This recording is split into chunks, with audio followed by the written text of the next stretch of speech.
Bonjour tout le monde, bienvenue à ce nouvel épisode de Folie douce, ici Yvan Bugeaud. Aujourd'hui, je reçois Pauline Houle, elle vient nous présenter Famille Nouvelle.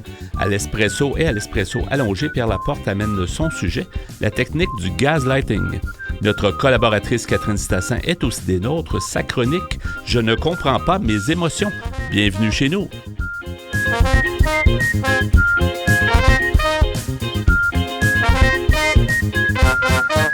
Folie douce, c'est l'émission qui vise l'authenticité et se vend de fraîcheur quand il est question d'information en santé mentale.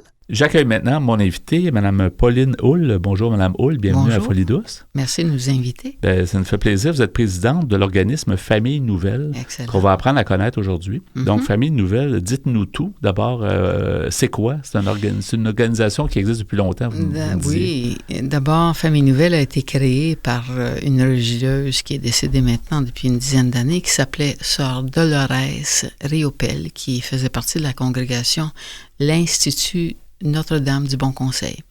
Je l'ai très bien connue, c'était un honneur de travailler avec elle, pour elle. C'était une femme qui avait beaucoup de vision, qui reconnaissait que les gens sortaient de 10 rencontres de thérapie du CLSC ou de certaines agences gouvernementales et n'avaient nulle part où aller.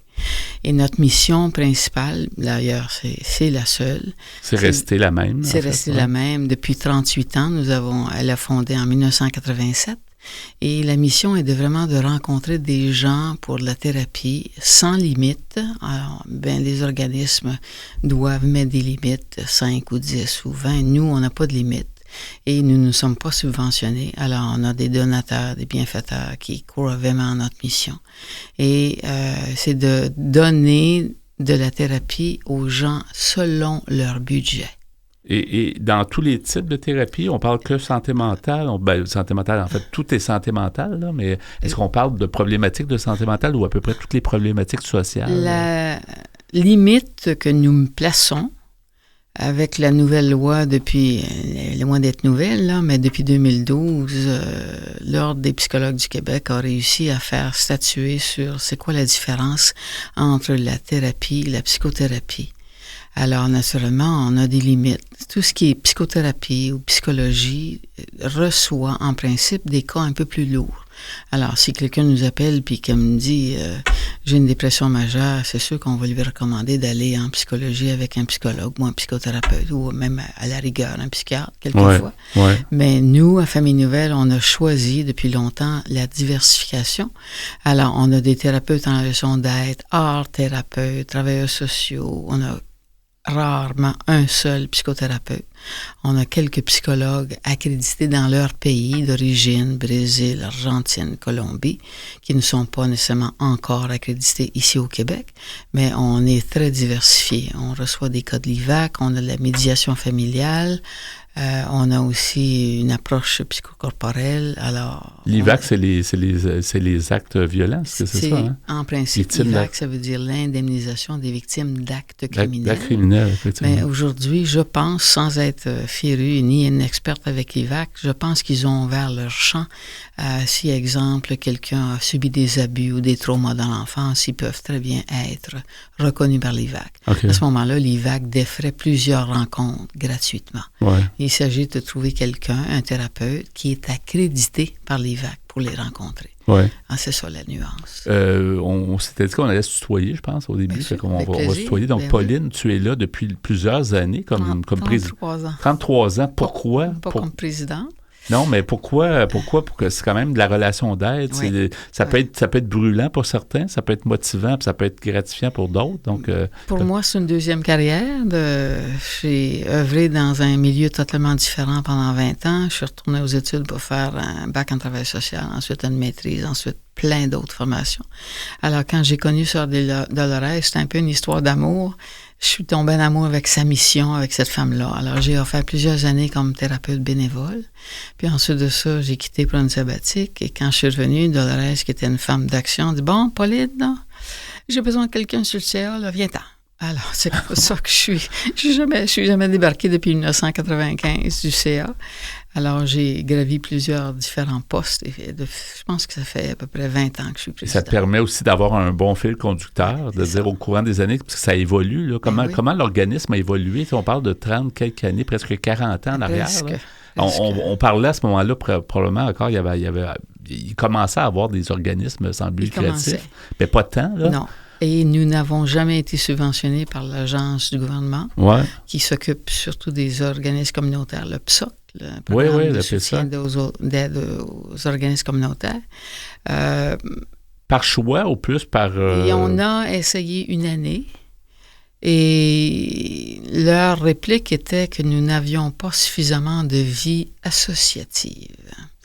Alors, je suis allée en appel. Je leur ai fait comprendre que des thérapeutes, ça ne sort pas avec leurs clients, ça ne fait pas de pique-nique, ça ne fait pas de rencontres hors de la thérapie, mais ça ne donnait rien. Mais en quelque part, nous sommes très heureux parce qu'on a trouvé d'autres méthodes d'être subventionnés. C'est sûr qu'au début, on a eu vraiment des moments très difficiles et c'est à ce moment-là l'Institut de Dolores, de Sœur Dolores, qui nous aidait année par année. Okay. Et aussi, vous savez peut-être que l'Institut de Notre-Dame-du-Bon-Conseil a aussi la Fondation Marie-Gérin-Lajoie, qui était la fondatrice de l'Institut, qui, après son décès, ils ont fait une fondation. Alors, c'est ceux qui nous ont aidés, mais depuis plusieurs années, on est plus autonome. On réussit avec des levées de fonds postales, avec d'autres situations de vraiment bien.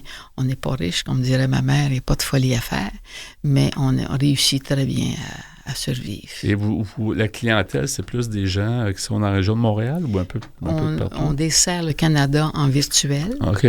Oui, c'est vrai. Aucun problème de ce côté-là, mais c'est sûr que 95% de nos clients sont de Montréal et des environs. Ça aussi, ça a changé avec la technologie. C'est quelque chose, dans les premières années, physiquement, vous aviez à rencontrer les gens. Exactement. Mais c'est vraiment un peu... heureusement ou malheureusement, la COVID qui a vraiment amené le virtuel. C'est une bonne nouvelle, la COVID, c'est ça, entre autres? De ce côté-là, c'est la seule bonne nouvelle. Oui. En gros, c'est tout le reste, effectivement. Comment ça se passe au quotidien, dans une semaine? Ça ressemble à quoi? Est-ce que vous avez comme une façon de faire un peu, des heures d'ouverture, ces choses-là, ou c'est moins compté? C'est-à-dire que nos thérapeutes travaillent de 9 à 9. Ça ne veut pas dire qu'ils font du temps plein, parce qu'à Famille Nouvelle, on a surtout des gens qui font du temps partiel, parce que, vous savez, quand on regarde les tarifs en privé, que ça peut aller jusqu'à 250, 300, 150 minimum. À Famille Nouvelle, notre minimum, c'est 50 $. OK. Alors, on a une échelle escalatoire de prix selon le revenu brut annuel de la personne. OK. Alors, c'est comme ça qu'on fonctionne. Au téléphone, on leur demande leur revenu brut pour rétablir le tarif. Depuis quelques années, on a un frais d'ouverture de dossier qui est devenu vraiment pour nous rentable, en fait, d'aide financière. Mais c'est ça, la majorité de nos clients ça paye entre 50 et 75 $. On a quelques-uns qui sont mieux nantis. La belle nouvelle que j'adore toujours entendre, c'est un client qui nous appelle, puis on leur demande leur salaire, et il me dit « je fais 130 000 par année. » Je leur dis « Vous pourriez, à ce prix-là, vous pourriez aller en privé, n'est-ce pas? » Au lieu d'attendre un peu avec nous. « Non, il y a 20 ans, vous m'avez reçu à 2 $ de la rencontre. » wow! C'est beau, ça. J'en ai des frissons juste à vous le partager. C'est vraiment beau, superbe. Ça. Oui, parce qu'ils vont croire en la cause, puis ils vont dire, vous m'avez aidé, je vais vous redonner. Et je remets, effectivement. C'est ça. Quel type de thérapeute, tu disais tantôt, Pauline? Nous avons une équipe de 20 thérapeutes en ce moment. J'ai plusieurs thérapeutes en relation d'aide qui sont formés par le CRAM, le Centre de relation d'aide de Montréal. J'ai quelques psychologues accrédités dans leur pays, dont ne sont pas nécessairement encore accrédités ici par l'OPQ, l'Ordre des psychologues du Québec. J'ai une art-thérapeute, j'ai une thérapeute en psychocorporel, j'ai une travailleuse sociale qui s'occupe des cas d'IVAC, j'ai quelques thérapeutes conjugaux familiaux. Est-ce que j'oublie? Je pense que non. Donc, ça fait une équipe assez multidisciplinaire. Diversifiée, oui. Puis votre clientèle, est-ce que tu dirais que ça joue à peu près de tous les âges ou c'est plus un peu plus vieux? Ça joue pas mal de tous les âges. On répertorie qui nous réfère quoi. C'est sûr que la majorité, ce sont les CLSC, des organismes communautaires. Ensuite de ça, on a soit des cliniques médicales, universités, collèges, un très bon pourcentage d'amis ou de la famille qui sont déjà venus chez nous, qui nous réfèrent. C'est ça. Alors, ça se diversifie là-dedans, mais c'est sûr que le plus gros pourcentage, c'est les CLSC et d'autres organismes. Pauline, c'est Famille Nouvelle, c'est le seul organisme de ce genre-là, avec ce modèle-là, où il y en a d'autres? C'est pas si connu, finalement. Non, c'est pas si connu. Il y a plusieurs autres, je dis plusieurs, que je connais personnellement. Ouais. Nous sommes environ 7 autres organismes qui ont la même mission. Okay. Mais la différence, c'est que plusieurs d'entre eux sont subventionnés, alors que nous ne le sommes pas. Alors, c'est sûr que certains peuvent offrir un tarif un petit peu plus bas, comme peut-être 35, 40, 30 $, mais tandis que nous, notre plus bas, c'est vraiment 50 $. Et comme tu disais au début, il n'y a pas de limite aussi, ça, c'est intéressant. Quelqu'un qui a vraiment... Parce que c'est souvent, quand on dit vous avez droit à... Le gouvernement, par exemple, va dire vous avez droit à 10 heures, 15 heures, c'est jamais suffisant. Là. On a à peine le temps d'entrer dans la matière. Exactement. Là. C'est un peu ça, je n'ai pas de chiffre en tête, là, mais j'oserais vous dire un bon 50% de gens qui disent je viens de terminer chez XYZ.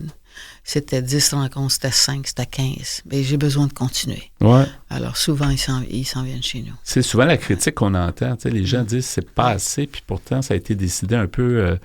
c'est sûr qu'il n'y a pas un budget limité là, avec le gouvernement, mais quand même, on sait tous que c'est pas suffisant. Puis, Mais tu sais, si on savait, Yvan, si on réalisait que la prévention est beaucoup plus riche en revenus, en répartie, en retombées, que d'essayer de guérir quand la personne est au bout du rouleau. Oui, effectivement. Est-ce que à l'organisme Famille Nouvelle, est-ce qu'il y a eu des activités ou des prises de conscience pour prévenir? Est-ce que comme organisme, vous faites des actions? Je vais être très franche avec toi. Nous n'avons, sauf quelques exceptions, nous n'avons jamais fait de vraie publicité parce qu'on serait débordés.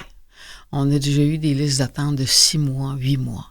En ce moment, ça varie entre 1 et 2 mois, puis si on est chanceux, des fois, peut-être 3 semaines. Peut-être avec l'émission, vous allez vous en avoir. Peut-être. Mais en même temps, si ça peut aider des gens. C'est sûr que ça peut aider. La vie arrange les choses, souvent. On se dit, les choses se placent. Là. Il reste une couple de minutes.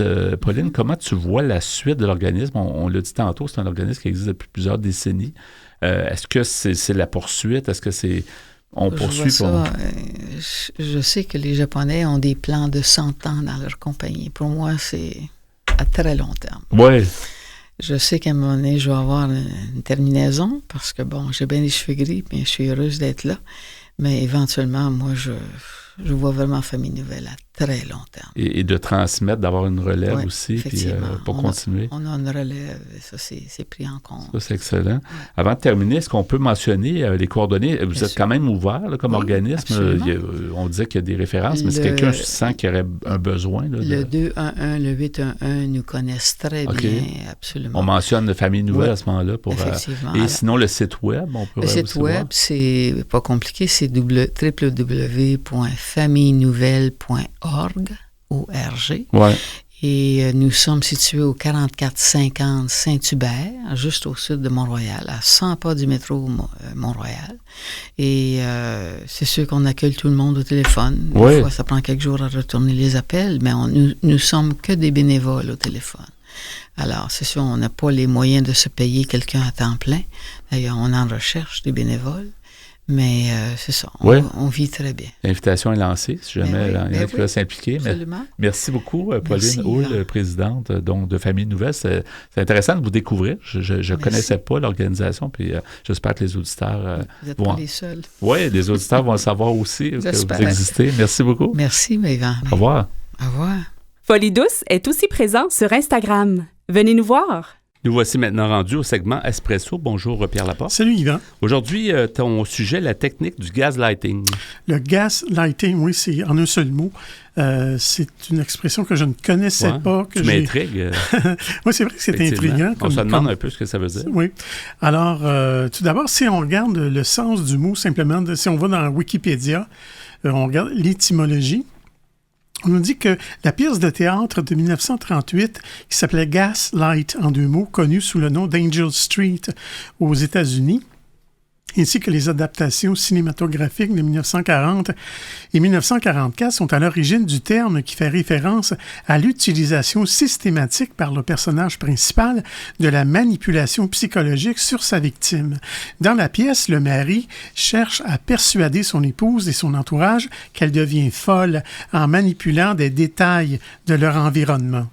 Maintenant, dans un article que j'ai trouvé sur Internet, sur le site La Clinique E-Santé, c'est un article qui s'appelle « Gaslighting, 8 signes pour repérer la technique d'emprise mentale du PN ». Et PN, c'est une abréviation de plus en plus courante qui signifie « pervers narcissique ». Et on crédite l'article à l'équipe de la clinique E-Santé. Alors, on nous dit que le gaslighting regroupe un ensemble de techniques manipulatoires utilisées dans le but d'avoir le pouvoir sur le mental d'une personne. En semant des graines de doute dans l'esprit de la victime, le manipulateur ou le pervers narcissique parvient à remettre en cause la réalité perçue par la victime. Cette pression mentale est principalement exercée par de nombreuses personnes malveillantes, soit les manipulateurs, les abuseurs, les gourous et psychopathes. Mais surtout, c'est une technique mentale caractéristique du pervers narcissique. Le manipulateur se sert de cette arme pour prendre le pouvoir sur votre cerveau sans que vous ne puissiez vous en rendre compte. Il va alors avoir davantage de pouvoir et d'emprise sur vous petit à petit jusqu'à prendre le contrôle total de votre psyché. Les techniques de gaslighting reposent sur 3 éléments principaux. Il y a le mensonge, les omissions sélectives et la déformation de faits. Il pourrait être un bon avocat, peut-être quelqu'un comme ça. Peut-être, on dit que c'est des bons menteurs. Ça dépend des avocats. Peut-être. Il ne faut pas généraliser. Non, c'est vrai. Poursuivez-nous pas, surtout. Oui, c'est ça. Alors, on nous dit, pour faire douter la propre réalité de quelqu'un sans qu'il ne puisse être alerté, le pervers narcissique va user de ces techniques insidieusement. L'intensité va être graduelle et la mise sous emprise progressive, jusqu'au point où la victime remettra en question sa propre santé mentale. C'est assez mesquin, si tu me permets ce petit commentaire. Ça m'étonne encore que ça existe, ce genre de situation-là. Ça doit être quand même... c'est pas drôle pour la personne qui en est victime. Je pense que ça disparaît pas avec le temps, les individus mal intentionnés, c'est mon petit commentaire. Sûrement, oui. On nous dit, en effet, à force de ne plus distinguer le vrai du faux et de douter de ses propres capacités cognitives, vous perdez peu à peu votre estime de vous. Vous n'arrivez plus à croire en vous et la confiance en soi et le bien-être mental dégringolent. Le gaslighting est une technique qui apporte un lot de nombreuses conséquences pour la victime qui en souffre. Elle peut développer du stress ou une anxiété, avoir l'impression d'être atteinte de démence, de souffrir d'addiction ou de sérieux troubles du sommeil, pouvant mener à la dépression, à la psychose ou se suspecter elle-même d'avoir un trouble genre borderline. Il est donc important de comprendre comment fonctionne la manipulation mentale pour la repérer et s'en défendre. Connaître les 8 principaux signes du gaslighting va pouvoir vous éclairer sur votre situation. Premièrement, le premier signe, il vous ment constamment. Le mensonge est l'arme principale du manipulateur. Il va mentir éhontément pour tout et n'importe quoi, même s'il sait que vous doutez de lui. Il sait faire preuve de persuasion et use de sa confiance en lui et de ses compétences oratoires pour vous déstabiliser. Le gaslighter vous ment sur des faits précis, vous cache certaines informations ou il déforme la réalité. Signe numéro 2, il nie ses faits et gestes. Avec un aplomb sans pareil, le pervers narcissique est le roi du déni. Malgré le fait que vous avez vu ou entendu certaines choses, il va nier fermement ce qui s'est passé. Peu importe les preuves que vous lui apportez, il trouvera le moyen de détourner la conversation ou même rejeter la faute sur vous et votre mémoire qui vous fait défaut. Chaque argument de votre part sera rejeté et démonté par des explications que lui seul peut justifier. Signe numéro 3, il ne fait pas ce qu'il dit. Avez-vous remarqué un décalage constant entre les promesses de votre interlocuteur et ses actes? Si c'est le cas, vous faites peut-être face à un gaslighter. Les gourous connaissent mieux que tous la force des mots. Très souvent, ce sont ces personnes qui préparent leur discours trompeur à la virgule près pour qu'ils puissent avoir l'effet escompté. Des vrais politiciens, hein, finalement. Non? Certains, peut-être. On commence à s'attirer des avocats, les politiciens. Alors, ceux-ci vous font rêver, vous font des promesses et espèrent gagner votre confiance. Signe numéro 4, il fait du renforcement positif. Connaissez-vous le renforcement positif? C'est une technique de conditionnement qui consiste à renforcer un comportement avec des compliments ou des récompenses. Elle est beaucoup utilisée dans le cadre de thérapie ou dans l'apprentissage des comportements à adopter pour les enfants, notamment pour prévenir de la phobie scolaire. Cette technique éducative est positive et encourage les personnes à adopter une meilleure attitude, sauf dans le cas évidemment du gaslighting. Bon, écoute, je vais m'arrêter ici et je vais poursuivre un peu plus tard dans l'émission. Oui, un sujet intéressant, on va écouter plus amplement plus tard à l'émission, effectivement.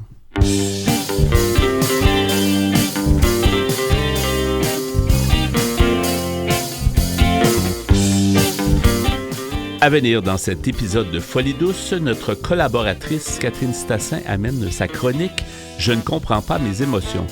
À l'Espresso allongé, Pierre Laporte poursuit avec la technique du gaslighting. Vous voulez échanger avec nous? Vous désirez participer à nos productions? Notre site web est antenne.qc.ca. Utilisateur des réseaux sociaux, cherchez Folie douce Radio pour nous trouver. Vous écoutez actuellement Folie douce, pionnier en santé mentale depuis 1991. Folie douce, une communauté, une radio.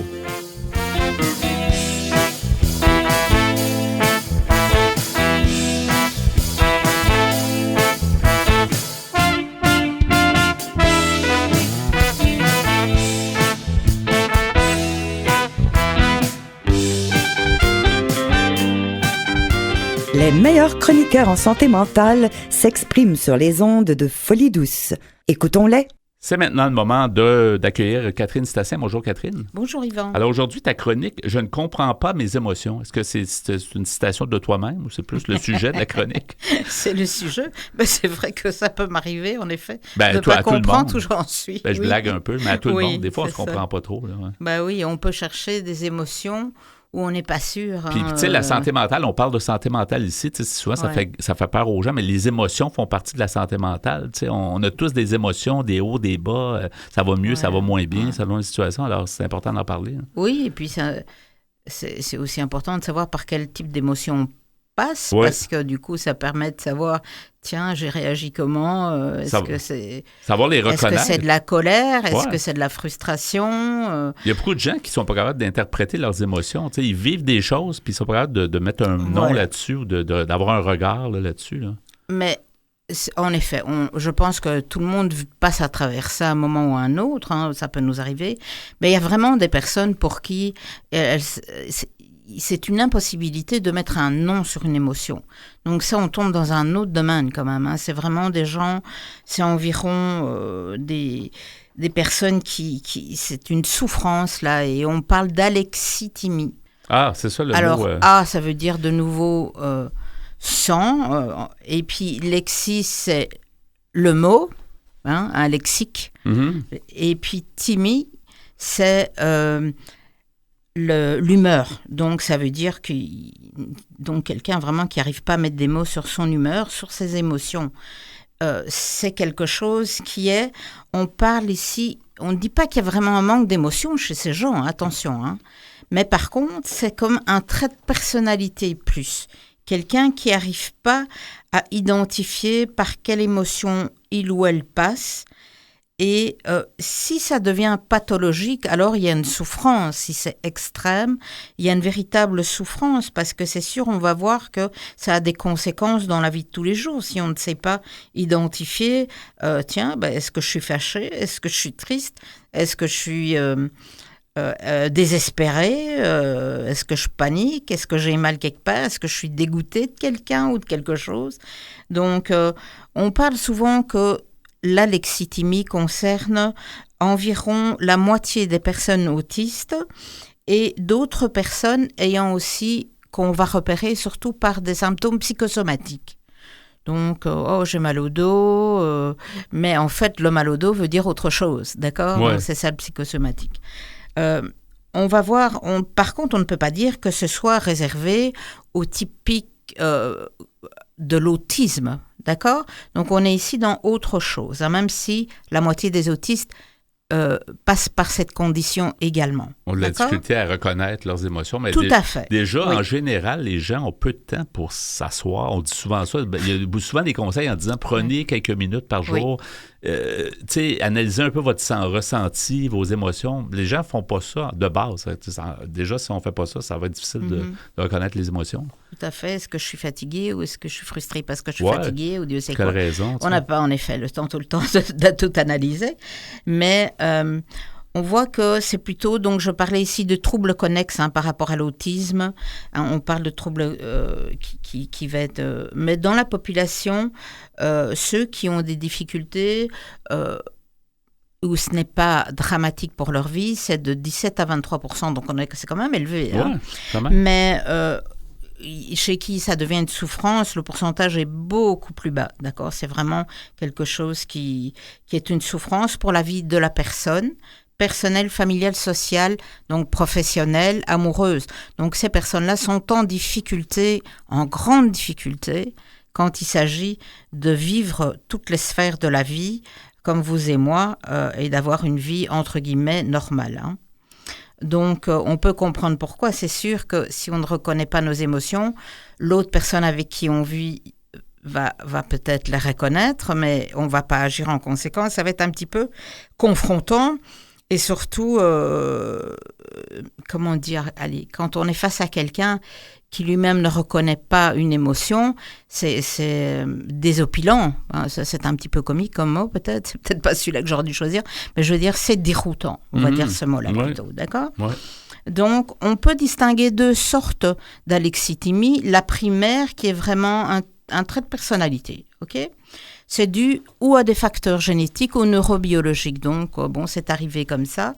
Et c'est ce qu'on appelle la primaire. La secondaire, ça peut être induit par un traumatisme cérébral. Donc, on a déjà vu d'autres conditions qui venaient de traumatisme cérébral ou psychique.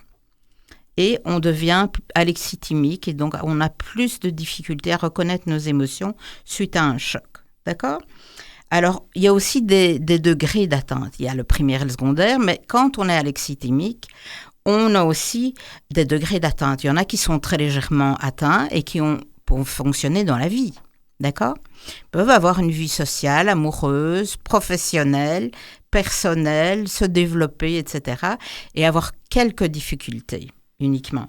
Et puis, il y a les formes sévères où là, évidemment, il faut encore que ce soit identifié. Ce n'est pas facile, hein, parce que quelqu'un qui a de l'alexithymie ne va pas avoir énormément d'introspection non plus. Donc, ça va être difficile à aller chez le médecin et en plus s'exprimer comme il faut et dire, dans le fond, j'ai un problème, il faut que ce soit un médecin un peu perspicace ou qu'il y ait des gens autour qui peuvent dire qu'il y a un petit problème de ce niveau-là.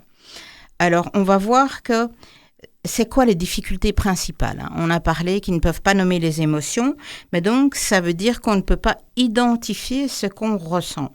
D'accord ? On ne peut pas identifier et on ne peut pas identifier non plus nos propres sentiments et puis ceux des autres, ça peut être une difficulté aussi. Donc on peut voir ça dans l'autisme, c'est ce que les gens connaissent en général. Et puis, il y a la difficulté aussi, pas qu'à identifier, mais à exprimer ses émotions. C'est encore autre chose, ça. Et en ne les identifiant pas, on n'est pas capable de modifier ou d'améliorer sa façon d'être. Voilà, améliorer entre guillemets, mais c'est-à-dire être capable de socialiser selon les normes. Oui, tout ou à essayer fait. de diminuer, s'il y a des émotions très, très fortes qui nous rendent, qui nous virent à l'envers, tout ça. Oui. Puis on n'est pas capable de les identifier, ça devient problématique parce que la personne se dit, mais j'aime pas ça être dans cette situation-là, mais je suis pas capable de comprendre pourquoi. C'est ça. Surtout qu'il y a aussi une difficulté à verbaliser ce qu'ils ressentent. Donc, non seulement ils ne peuvent pas identifier, mais en plus, ils ne peuvent pas verbaliser. Ouais. Tiens, pour le moment, je suis en colère. En tout cas, je suis remis à quelque chose qui ne va pas, ou j'ai une émotion. En tout cas, j'ai une émotion, je ne sais pas ce que c'est. Qui n'est pas agréable. Mais c'est fort. C'est ça, c'est fort. Mais au moins, déjà, de prendre conscience, ça peut au moins, on essaie de le prévenir. Pourquoi j'ai eu cette émotion-là, j'imagine. Mais on verra qu'il y a toutes sortes de solutions, quand même. Ouais. Hein. Il faut rester positif. Oui, il y a toujours des solutions. On voit évidemment que ça influence sur les relations personnelles et que il y a un problème de construction de relations, que ce soit amicales, amoureuses, professionnelles, sociales, simplement en allant à l'épicerie et s'adresser d'une manière, entre guillemets, neutre, ou en tout cas une manière qu'on reconnaît. Civilisée aussi. Voilà, c'est ça, selon les normes sociales toujours. C'est ça. De notre société. Ce qu'on voit de moins en moins de nos jours, malheureusement. Ça, c'est encore un autre sujet qui pourrait arriver. Ça se perd. Les gens sont tellement à fleur de peau. L'impression que la mèche est tellement courte. Oui, c'est vrai qu'il y a beaucoup de grande sensibilité partout, en rue, à l'épicerie. Ouais. Je dois avouer que j'ai remarqué ça aussi. Une caisse ou... La bonté ou d'être agréable avec les autres, ça ne coûte pas grand-chose. Puis ça peut faire le bonheur de plusieurs. Là. Oui, tout à fait. Je pense qu'on c'est déplorable. On peut demander aux gens... Continuer à cultiver l'empathie, c'est bien sympa pour les autres. Oui. Donc, problème de relations interpersonnelles. Et puis, on l'associe avec d'autres troubles, ça, j'en ai parlé. Et puis, alors, on va pouvoir la détecter parce qu'il y a des douleurs chroniques. Alors, c'est comme ça, le plus souvent, qu'un médecin va pouvoir peut-être identifier ou un petit peu, en tout cas, affiner un diagnostic, c'est qu'il va pouvoir se rendre compte, tiens, cette personne présente, elle n'a pas de problème physiologique ou biologique, etc., mais elle parle quand même de certaines douleurs.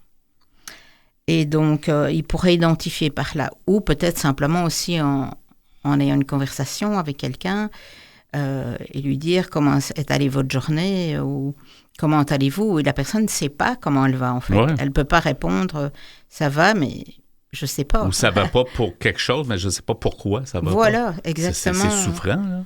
Oui, tout à fait. Je pense que c'est souffrant, certainement, parce qu'il y a un décalage avec ce qu'on exige des personnes. Oui.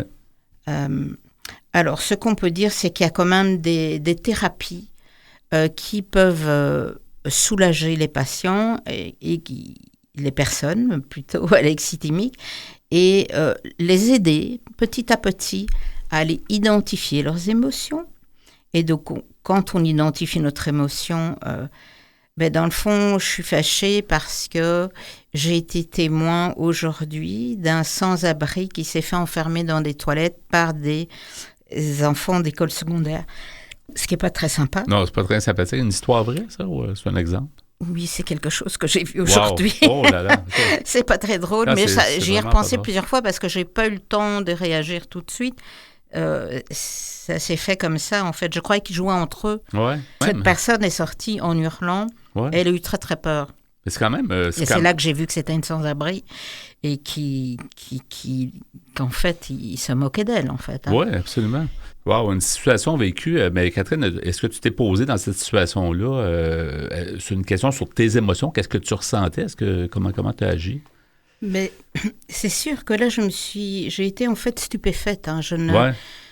J'étais choquée, donc je ne savais d'abord, au-delà de savoir comment agir face à un groupe, on est un peu désarçonné, on est déséquilibré, on se dit, mais qu'est-ce qui se passe? C'est pas très agréable. Non. Alors on imagine les gens qui ne savent pas mettre de mots sur leurs émotions. La difficulté qu'ils ont à vivre encore plus avec tout ce qui se passe, tout ce qu'ils vivent dans le quotidien, le social, le professionnel, etc. Et c'est en plus, ils ont une difficulté à nommer et ensuite à exprimer, à dire aujourd'hui, c'était difficile parce que j'ai vécu cela ou cela. Ouais.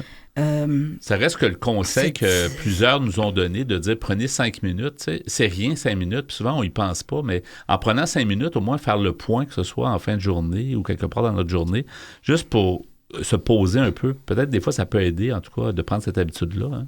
Voilà, je pense que oui, ça c'est pour les personnes disons habituelles où on a un petit problème avec nommer l'émotion, où c'est pas pathologique, c'est sûr que ça va aider. Ouais.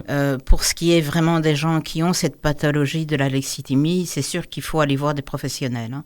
Si vous vous sentez concerné, vous êtes reconnu plus ou moins dans ce que je décrivais, il faut aller demander de l'aide parce que il y a des thérapies qui vont vous aider, comme je disais, à identifier, à comprendre, à exprimer ce que vous ressentez, et donc à accéder à un bien-être psychologique. Et aussi à pouvoir développer des relations. Je ne dis pas qu'il faut absolument développer des relations sociales, professionnelles, etc. Mais je vais dire, si c'est de l'ordre de l'accessible et que ça peut vous faire du bien, pourquoi pas? Oui, mais merci Catherine. On va, comme d'habitude, on va mettre les références dans notre site web sur la chronique « Je ne comprends pas mes émotions », l'alexithymie, le mot scientifique. Donc, notre site antenne.qc.ca dans la section mentionnée à Folie Douce. Merci Catherine et à la prochaine. Merci Yvan. De retour au micro à Folie Douce, qui vous renseigne sur les difficultés émotionnelles. Nous voici de retour au micro avec le sujet, la technique du gaslighting que tu as commencé plus tôt, Pierre. Oui. On a appris beaucoup de choses, puis il y a encore des choses à apprendre. Il y a encore des choses à apprendre, oui. Je vais poursuivre la lecture de l'article que j'avais commencé, un article qui s'appelle « Gaslighting, 8 signes pour repérer la technique d'emprise mentale du pervers narcissique ». Et on donne le crédit de l'article à l'équipe de la clinique E-Santé. Alors, j'étais rendu au signe numéro 5 de ces pervers méchants, narcissiques. On nous dit, celui-ci projette ses fautes sur vous. On nous dit la projection est une technique de gaslighting qui consiste à attribuer à une autre personne ses propres fautes, ses propres émotions ou ses propres pensées négatives. La personne qui utilise cette technique peut essayer de faire croire à l'autre personne qu'elle est responsable de ses propres problèmes ou de ses propres échecs. Un conflit relationnel, un examen raté, une mauvaise gestion du temps ou un manque d'estime de soi, par exemple. Signe numéro 6. Il vous fait du chantage. C'est l'un des signes les plus vicieux du gaslighting, le chantage. Le pervers narcissique trouve sa force en exerçant un moyen de pression lorsqu'il s'en prend à ce qui vous est le plus cher, c'est-à-dire vos amis, vos enfants, la passion, le bien matériel, etc. Si vous êtes victime d'un abuseur, vous pouvez faire face à de nombreuses menaces. Signe numéro 7. Il vous isole des autres. À force de manipulation, le pervers narcissique finit par vous isoler de votre entourage par le biais de 2 techniques, soit en montant les autres contre vous, soit en détruisant la confiance que vous portez aux autres. Dans le premier cas, il va exprimer à vos proches que vous avez des problèmes, que vous perdez la tête ou même que vous lui faites du mal. Signe numéro 8, le dernier, il vous rend dépendant de lui. L'emprise mentale de la perversion narcissique est à son apogée lorsque le bourreau se rend compte que vous dépendez de lui. Il vous a fait douter de vos proches, de vous-même, de vos décisions, puis vous avez perdu confiance en vous et en vos compétences. Vous perdez peu à peu votre autonomie puisque vous avez constamment besoin de son avis et de sa validation. Et vous allez même jusqu'à vous sentir redevable envers lui et l'attention qu'il porte sur vous. La dépendance à l'autre est consciemment provoquée par le manipulateur. Il a tout mis en œuvre pour n'être que la seule référence, la seule personne sur qui vous pouvez compter au quotidien. Vous avez l'impression d'avoir viscéralement besoin de lui pour avancer, prendre des décisions ou tout simplement être heureux. Le gaslighting n'est pas réservé qu'aux relations de couple. Très souvent mis en avant, il est vrai que les manipulateurs en couple s'équipent de ces techniques pour manipuler leurs victimes. Toutefois, il est possible d'être victime d'abus mental par un collègue, un supérieur, un ami ou même un membre de sa famille. La toxicité relationnelle n'est pas un déséquilibre observé uniquement chez les partenaires amoureux. Maintenant, comment ne plus souffrir de cette technique de manipulation dans son ensemble? Le gaslighting est une technique de manipulation invisible, mais aux répercussions fortes et bien remarquables. Pour ne plus souffrir de cette emprise mentale et retrouver votre liberté, voici 5 étapes. Premièrement, faire un état des lieux. Il est important de reconnaître ce qu'il se passe pour accepter votre état et commencer à faire face frontalement à la manipulation. Poser un diagnostic sur cette situation, notamment avec l'aide d'un professionnel de la santé mentale, va être le point de départ qui va mettre fin à vos doutes. Deuxièmement, parler à quelqu'un de confiance. Dans des situations compliquées comme celle-ci, il est important de s'entourer d'une personne en qui vous avez confiance pour que vous puissiez être compris et soutenu. Membres de la famille, amis, proches, collègues, etc. Peu importe la nature de votre relation. Troisièmement, contactez un psychologue. Le gaslighting apporte un lot de difficultés émotionnelles et mentales lorsqu'il vous traverse. Un appui thérapeutique est alors bénéfique pour comprendre la situation. Gérer les marques que cela vous a laissées, comprendre les mécanismes de la dépendance affective créés par le pervers et apprendre à imposer des limites pour vous protéger. Quatrièmement, couper les liens. Puisque la manipulation mentale est une technique sournoise, instaurer une distance avec votre bourreau ne suffit pas. En général, la seule solution est la fuite. Il peut être difficile de vous en détacher, surtout s'il s'agit d'un membre de votre famille ou si vous vivez une relation de couple avec un manipulateur. C'est dans ces cas les plus délicats qu'il est bénéfique de faire appel à votre entourage de confiance et à un thérapeute pour vous aiguiller. Cinquièmement, reprendre le contrôle. Après avoir coupé les liens avec un manipulateur, il est temps de prendre du temps pour vous retrouver. C'est le moment idéal pour débuter une nouvelle activité afin de marquer cette rupture émotionnelle et mentale. Pratiquer une activité sportive ou se reconnecter à soi avec la sophrologie dont je vais parler bientôt, c'est une forme de yoga en fait, ou encore profiter de la nature. En 5 mots, profiter de cette liberté nouvelle. Alors voilà, Yvan, pour ce qu'on appelle maintenant le gaslighting. Oui, c'est peut-être une expression qui va devenir plus connue et plus utilisée. Je ne savais pas que ça datait de ces années-là. En fait, on parle il y a longtemps, au dernier siècle, en fait, avec la pièce de théâtre puis l'adaptation, tout ça. Puis ça, dans le fond, ça a longtemps existé, puis c'est encore le cas. Oui, c'est resté, comme on dit en bon français, underground. Oui. Merci beaucoup, Pierre, pour ce sujet, la technique du gaslighting. C'est encore meilleur la deuxième fois? Écoutez-nous en reprise sur YouTube en cherchant Folie Douce Radio. Avant de terminer cet épisode de Folie Douce, Pierre, je tiens à te remercier pour ton travail en régie comme à chaque semaine. Bien, bienvenue, mon cher. Merci aussi pour ton sujet que tu as abordé dans l'espresso et l'espresso allongé, la technique du gaslighting. Oui, on va essayer de se rappeler de l'expression. Oui, et surtout d'éviter les gens qui font ça. C'est pas trop drôle. Alors, merci pour ça. Notre invitée en début, c'était Pauline Hull. Elle nous a parlé de famille nouvelle. Et notre collaboratrice, Catherine Sassin, était aussi des nôtres. Sa chronique, Je ne comprends pas mes émotions. C'était donc Folie Douce cette semaine. C'est Yvan Bugeaud à l'animation. Bonne semaine à tous et à la prochaine. Au revoir.